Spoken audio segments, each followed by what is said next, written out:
जब भगवान रास से गायब हो गए तो भागवत में गोपियां कहती हैं वियोग में, 10वें स्कंद के 31वें अध्याय में 15वां श्लोक, अटति यद्भवानन्नि काननम त्रुटिर्जुगायते त्वामपश्यताम कुटिल कुंतलम श्रीमुखं च ते जड उदीक्षताम पक्ष्म कृदृशाम। श्याम सुंदर, जब तुम जंगल में चले जाते हो गाय चराने और जब तक लौट के नहीं आते, त्रुटिर जुगायते, एक क्षण का भी और सैकड़ों भाग त्रुटि कहलाती है, वो जुग के समान लगती है हम लोगों को। यही बात गौरांग महाप्रभु ने कहा, जुगायितन निमेषेण चक्षुषा प्रावृषायितम शून्यायितम जगत सर्वं गोविंद विरहेण में। ऐसा कब होगा प्रभु, एक क्षण जुग के समान लगे बिना आपसे मिले। तो गोपियां कहती हैं कि हम ब्रह्मा को कोसती हैं कि क्यों रे ब्रह्मा, तू सठिया गया है क्या? तुझको जब मालूम था मेरे विषय में कि श्याम सुंदर के दर्शन करने का सौभाग्य मिलेगा गोपियों को, तो मेरी आंख में पलक क्यों बनाया? ये बार बार नीचे ऊपर होती है तो श्याम सुंदर के दर्शन में बाधा होती है, निर्निमेष दृष्टि से हम नहीं देख पाते। एक टक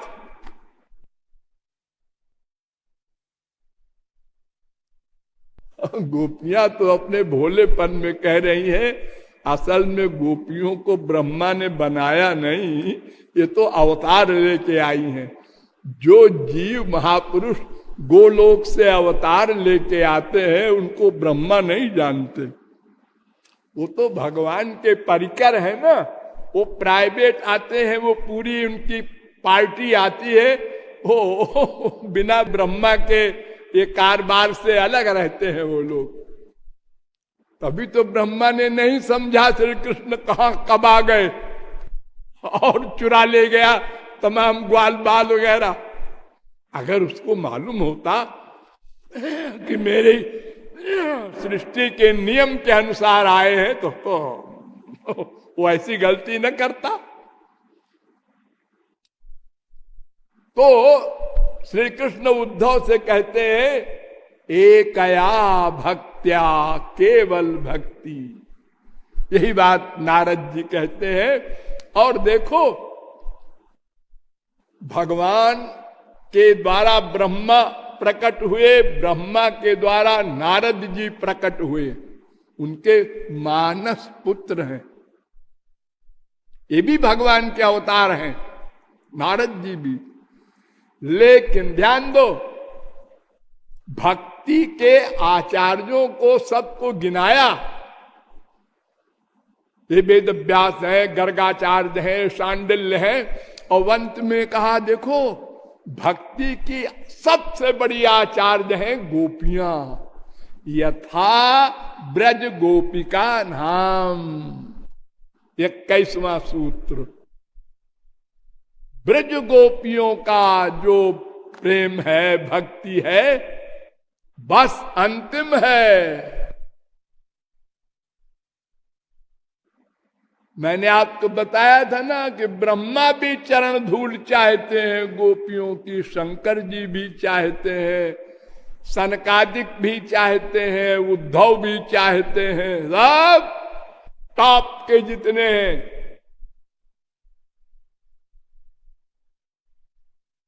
क्यों? यत्ते सुजात चरणाम्बुरुहं स्तनेषु भीताश्रनैः प्रियदधीमहि कर्कशेषु तेनाटवी मटसि तद्व्यथतेन किंस्वित् कूर्पाद्भिर्भ्रमति धीर भवदायुषाम। भागवत 10वें स्कंद के 31वें अध्याय का 19वां श्लोक। यह श्लोक क्या कह रहा है? गोपियां कहती हैं, हे श्याम सुंदर, हम तुम्हारे न रहने पर जब तुम आंख से ओझल हो जाते हो और हम जलते रहते हैं, और फिर तुम जब मिलते हो तो तुम्हारे चरण के निचले हिस्से को, चरण के, हम अपने हृदय पर रखते हैं तो हमारी विरहाग्नि शांत होती है। ध्यान दो, संसारी मां, संसारी पति,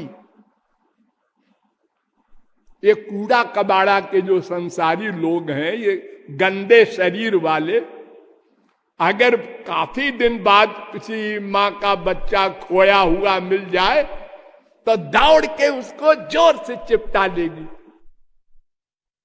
बहुत दिन के बाद परदेश गया पति आवे तो मियां बीबी जोर से चिपटा लेंगे एक दूसरे को। ये कूड़ा कबाड़ा का ये हाल है।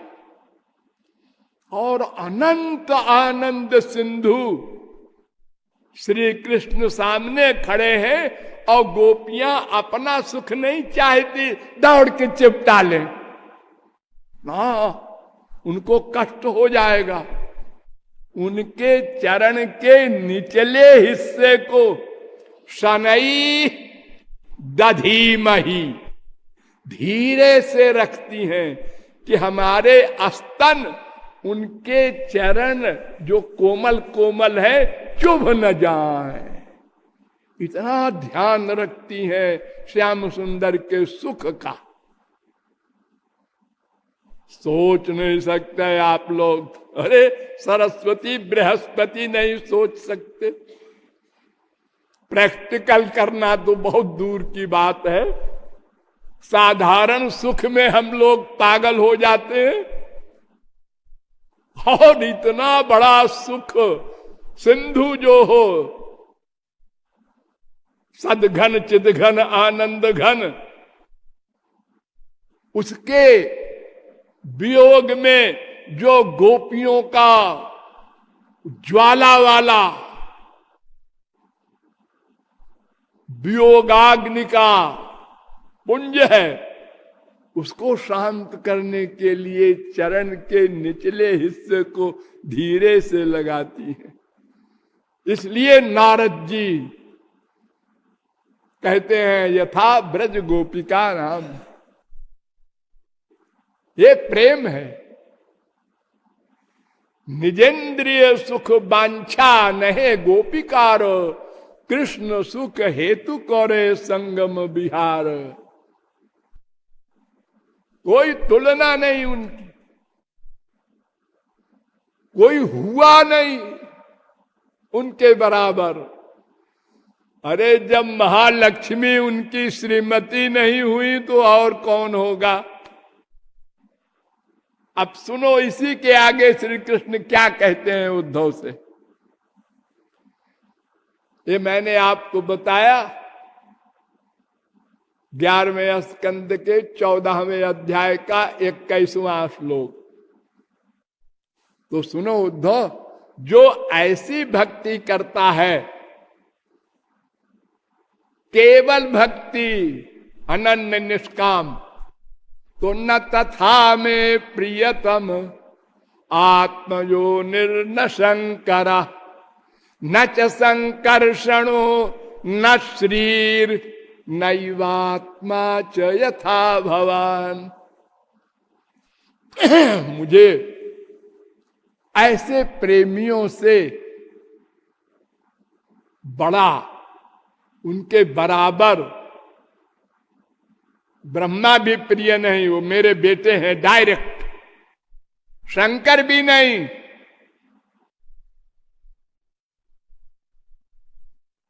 बलराम भी नहीं, ओ मेरी श्रीमती भी नहीं, न श्री और तो और नैवात्मा च, मेरी आत्मा भी मुझे उतनी प्रिय नहीं जितना प्रिय भक्त है। संसार में सबसे प्रिय कौन होता है? आत्मा। बार बार मैंने आप लोगों को बताया है। सबसे कम प्रिय नौकर, उससे अधिक प्रिय सखा दोस्त, उससे अधिक प्रिय बेटा बेटी, उससे अधिक प्रिय प्रियतम पति, उससे अधिक प्रिय शरीर, उससे अधिक प्रिय मन, उससे अधिक प्रिय बुद्धि, उससे अधिक प्रिय आत्मा, उससे अधिक प्रिय श्याम सुंदर। अंतिम तो आत्मा भी मुझे उतनी प्रिय नहीं जितना वो भक्त प्रिय है। 11वें स्कंद के 14वें अध्याय का 15वां श्लोक। और तो और उद्धव कान खोल कर सुनो, वो कितना प्रिय है मेरा भक्त। निरपेक्षम मुनिम शांतम निर्वैरम समदर्शनम अनुब्रजाम्यहम नित्यम पूये ये त्यंघ्रि रेणु भी। ऐसे भक्त के मैं पीछे पीछे चलता हूं। क्यों? उसकी चरण धूल मेरे ऊपर पड़े, मैं पवित्र हो जाऊं। हाँ, कहां जीव, कहां श्री कृष्ण, और उनकी इतनी कृपा अपने भक्त के लिए, जो भक्त कुछ नहीं करता। जैसे तुरंत का बच्चा कुछ नहीं करता, मां के शरणागत है, पूर्ण शरणागत। मां जैसा चाहे खिलावे पिलावे नहलावे धुलावे, छोड़ दे हम रोते रहेंगे। इतनी कृपा है भक्ति मार्ग में। और बड़े बड़े परमहंसों के तो स्वामी भी बनने में संकोच करते हैं। यस्य स्फूर्ति लवाय हंत हृदये योगी समुत्कंठ्यते। बड़े बड़े योगींद्र मुनीन्द्र समाधि लगा करके श्याम सुंदर को एक क्षण को चाहते हैं आ जाए सामने, नहीं आते। और यहां चल रहे पीछे पीछे चरण धूली के लिए। फिर कहते हैं भगवान कि देखो, फिर सुन लो उद्धव, धर्म सत्य दयोपेतो विद्यावा तपसान्विता मद भक्त्यापेतमात्मानं न सम्यक प्रपुनाति। 11वें स्कंद के 14वें अध्याय का 22वां श्लोक। सत्य और दया से युक्त धर्म हो वो टॉप का धर्म कहलाता है, और तपश्चर्या से युक्त ज्ञान हो वो टॉप का ज्ञान कहलाता है। इन दोनों से भी अंतःकरण की शुद्धि भी नहीं हो सकती। मुझको प्राप्त करना की बात तो बहुत दूर की है।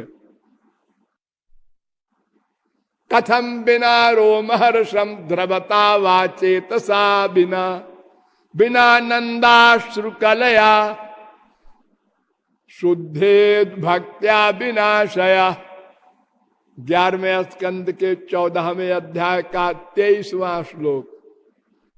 बिना भक्ति के, बिना श्याम सुंदर के स्मरण में आंसू बहाए शरीर में रोमांच हो, कंठ गदगद हो,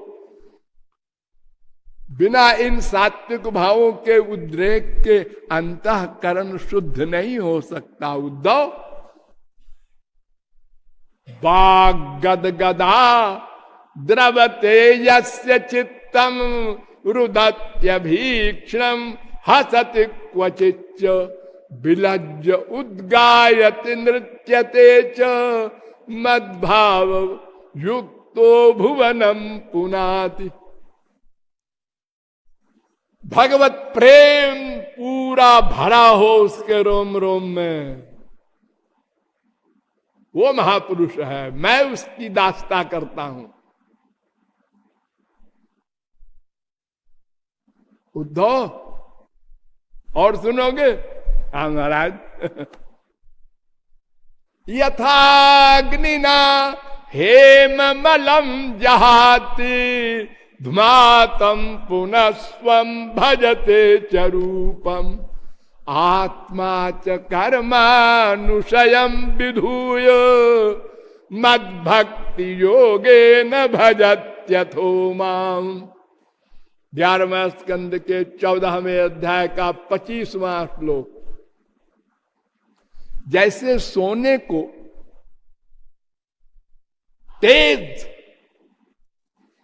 ज्वाला में, आग में रख दो तो गंदगी सब जल जाएगी और सोना सोना बच जाएगा, वो शुद्ध हो जाएगा।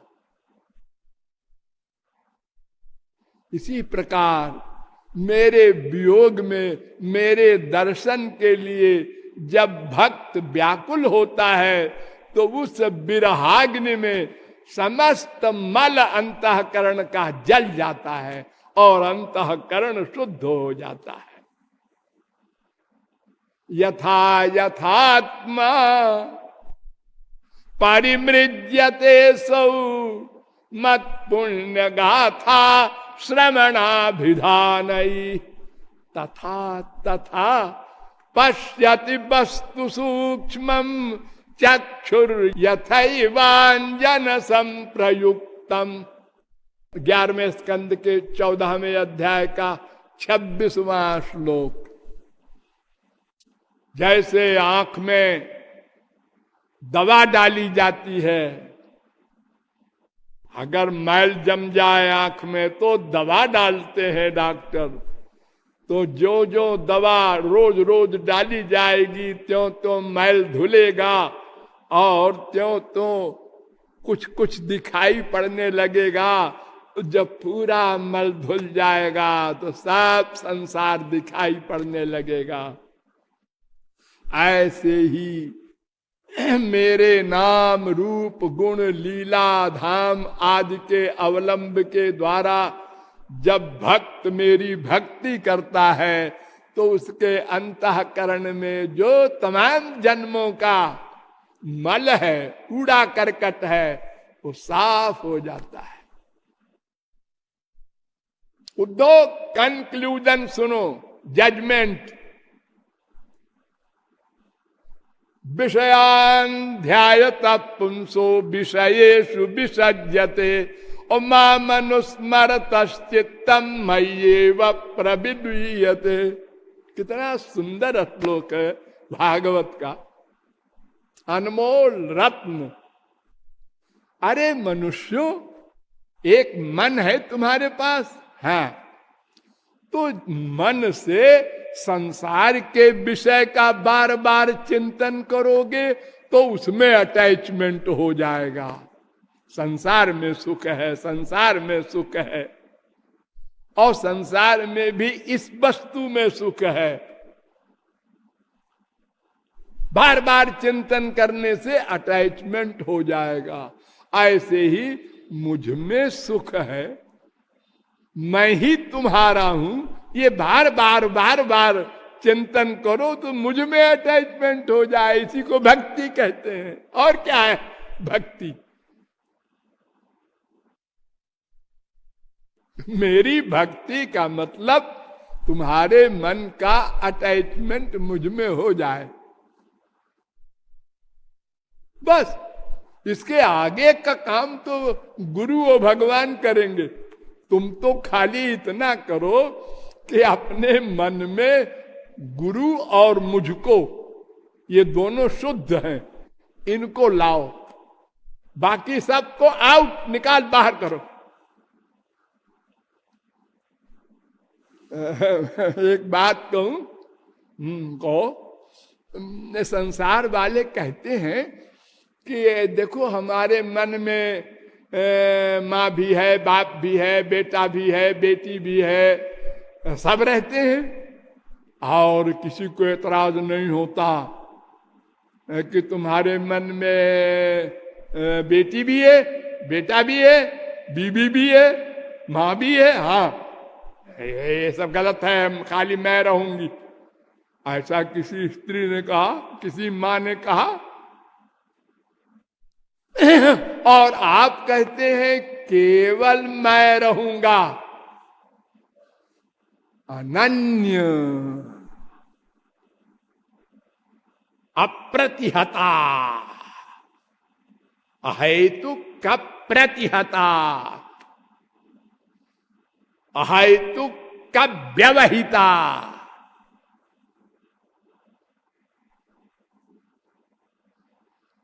एक शर्त लगाते हैं आप,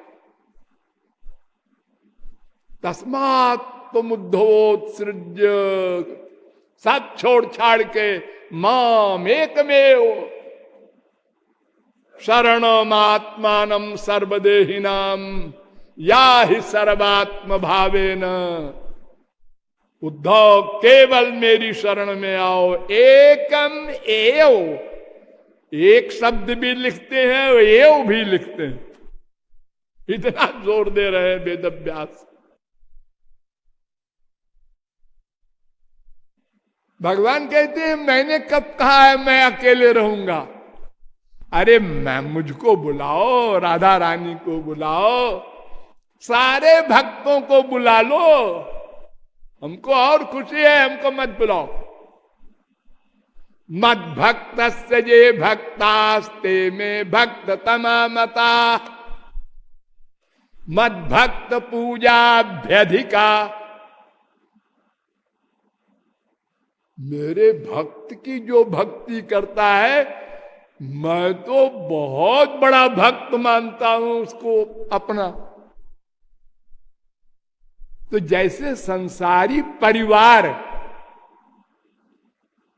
सब रहते हैं आपके मन में, किसी को एतराज नहीं, ऐसे ही हमारा पूरा परिवार तुम घर में रख लो। जब भगवान की लीलाओं का चिंतन करता है भक्त, तो सब भक्त लोग आते हैं ना उसके मन में। अरे लीला कैसे होगी, अकेले होगी क्या? लीला में तो परिकर रहेगा ही, राधा रानी भी रहेंगी, गोपियां भी रहेंगी, सखा लोग भी आएंगे। हम जो लीला स्मरण करेंगे उसमें भगवान के लीला में, परिकर में जितने हैं सब आएंगे। ऐसे ही तुम माइक जगत में जितने हैं वो एतराज नहीं करते, तो हम भी कहते हैं हमारे एरिया वाले रहें, ये गंदे एरिया वालों को न बुलाओ। हाँ, इसलिए अनन्य शब्द का बार बार प्रयोग होता है वेदों में, रामायण में, गीता में, भागवत में, हर ग्रंथ में। तमेव तमेव तमेव, एव शब्द का प्रयोग। और असग्वं हेवायम लब्ध्वानंदी भवति, वेद कहता है। तमेव विदित्वा मृत्युमेति, वेद कहता है।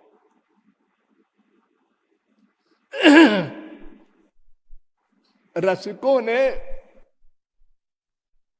भक्ति का 3 भेद बताया है। एक स्वरूप सिद्धा भक्ति, एक आरोप सिद्धा भक्ति, एक संग सिद्धा भक्ति। तो संग सिद्धा भक्ति तो कहते हैं कि भक्ति में कर्म का, ज्ञान का, तपश्चर्या का, किसी और चीज का भी मिक्सचर हो, लेकिन मन से श्री कृष्ण की भक्ति ही हो। जैसे सारी गीता क्या है? अर्जुन से भगवान ने क्या कहा? युद्ध करो। अर्जुन ने कहा युद्ध करने से क्या मिलेगा? बताऊं क्या मिलेगा? हाँ महाराज बताओ। हतो वा प्राप्स्यसि स्वर्गम जित्वा वा भोक्ष्यसे महीम। दूसरे अध्याय का 37वां श्लोक। अगर मर गया तो स्वर्ग मिलेगा, और अगर जीत गया तो पृथ्वी मिलेगी। दोनों हाथ लड्डू। अर्जुन मुस्कुराए। उनने कहा महाराज जी, स्वर्ग में जाने से माया निवृत्ति होगी, आनंद प्राप्ति होगी। नहीं, ये तो नहीं होने वाली है। क्षीणे पुण्य मर्त लोकम विशंति। गीता 4:34। तो फिर आप क्या लालच दे रहे हैं मरने पर स्वर्ग मिलेगा? और पृथ्वी में वो तो हम देख ही रहे हैं, यहां सुख नहीं है। आप कहते हैं अगर जीत गया तो पृथ्वी मिलेगी, तो पृथ्वी के मिलने से क्या होगा? यत् पृथिव्याम व्रीहिजवम हिरण्यम पशवा स्त्रिया नाल में कस्य पर्याप्तम। आनंद नहीं मिलेगा, संपूर्ण पृथ्वी मिल जाए किसी को, इसमें आनंद है ही नहीं। चूने का पानी करोड़ों गैलन मिल जाए, मक्खन नहीं निकलेगा, वो तो चूने का पानी है। मक्खन तो दूध में होता है। तो संसार में सुख है ही नहीं है, तो बड़े से बड़ा संसार मिल जाए तो बड़े से बड़ी अशांति मिलेगी। एक आदमी के 50 मकान हैं, 50 नौकर हैं, 50 लड़के हैं, 50 गाड़ियां हैं, तो रोज कहीं एक्सीडेंट हुआ, कहीं कोई बीमार है, कहीं कोई मर गया, कहीं कोई, रोज फोन आएगा उसके ऊपर, पागल हो जाएगा बेचारा। संसार तो जितना बड़ा होगा उतना ही हानिकारक होगा। और स्वर्ग में सुख नहीं है, आप स्वयं बता रहे हैं। तो फिर हमको बेवकूफ बनाते हैं कि युद्ध करो। तो भगवान ने कहा अरे जरा समझ के बात कर। तस्मात् सर्वेषु कालेषु मामनुस्मर युद्ध च।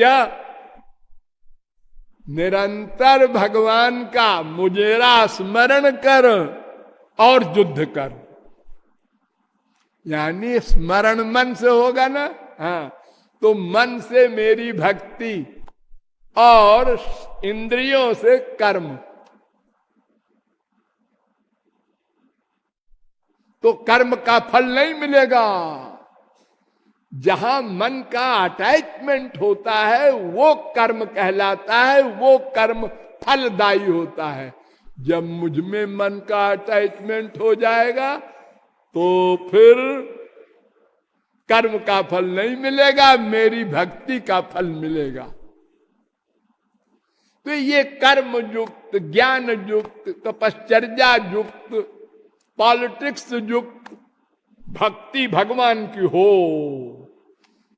ये है संग सिद्धा भक्ति।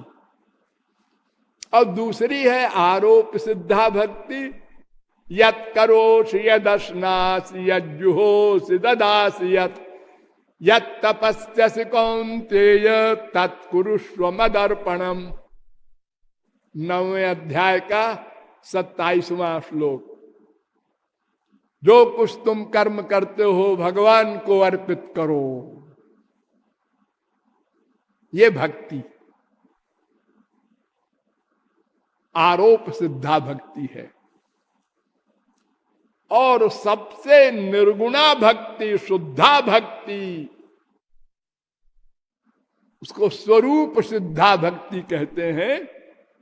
वो है जिसमें ये दोनों बीमारी ना हो। वो जो बताया था सूत जी ने, वो जो कपिल ने बताया अपनी मां को, वो निष्काम अनन्य सर्वाभिलाषिता शून्यम सर्वोपाधि विनिर्मुक्तम, नारद जी की बताई हुई सा न कामय माना गुण रहितम कामना रहितम प्रतिक्षण वर्धमानम। निष्काम भक्ति, उसमें कोई मिक्सचर न हो, अर्पण का प्रश्न न हो, केवल श्याम सुंदर के सुख के लिए, उनकी प्रीति के लिए, उनकी सेवा के लिए भक्ति करे। यह भक्ति स्वरूप सिद्धा भक्ति है, सर्वश्रेष्ठ है। इसी भक्ति के लिए काकभूषुंडी जी वर मांगते हैं। अविरल भक्ति विशुद्ध तब श्रुति पुराण जेहि गाव, जेहि खोजत जोगी समुनि प्रभु प्रसाद को पाव, तो देहु दया करि राम। वो भक्ति दो जिसके पीछे पीछे आप घूमते हैं और आपके पीछे पीछे मुक्ति घूमती है। यानी इस भक्ति के अधीन भगवान, भगवान के अधीन मुक्ति, मुक्ति के अधीन ज्ञान, ज्ञान के अधीन कर्म। कर्म समाप्त हो जाता है ज्ञान होने पर। ज्ञानाग्नि सर्व कर्माणि भस्मसात् कुरुते अर्जुन। और ज्ञान की अंतिम सीमा ज्ञानादेव ही कैवल्यम ऋते ज्ञानान्न मुक्ति ही। ज्ञान मोक्ष प्रद वेद बखाना। वो मोक्ष का स्वामी भगवान, वो भगवान भक्ति के अधीन हो जाता है। अहम भक्त पराधीनो स्वतंत्र इव द्विज। बड़ा सुंदर निरूपण गौरांग महाप्रभु और रामानंद राय के वार्तालाप में हुआ है। साधन साध्य का विषय महाप्रभु जी अनजान बनकर पूछते जा रहे थे रामानंद राय से, और वो बताते जा रहे थे। वो कल बताएंगे। बोलिए वृंदावन बिहारी लाल की।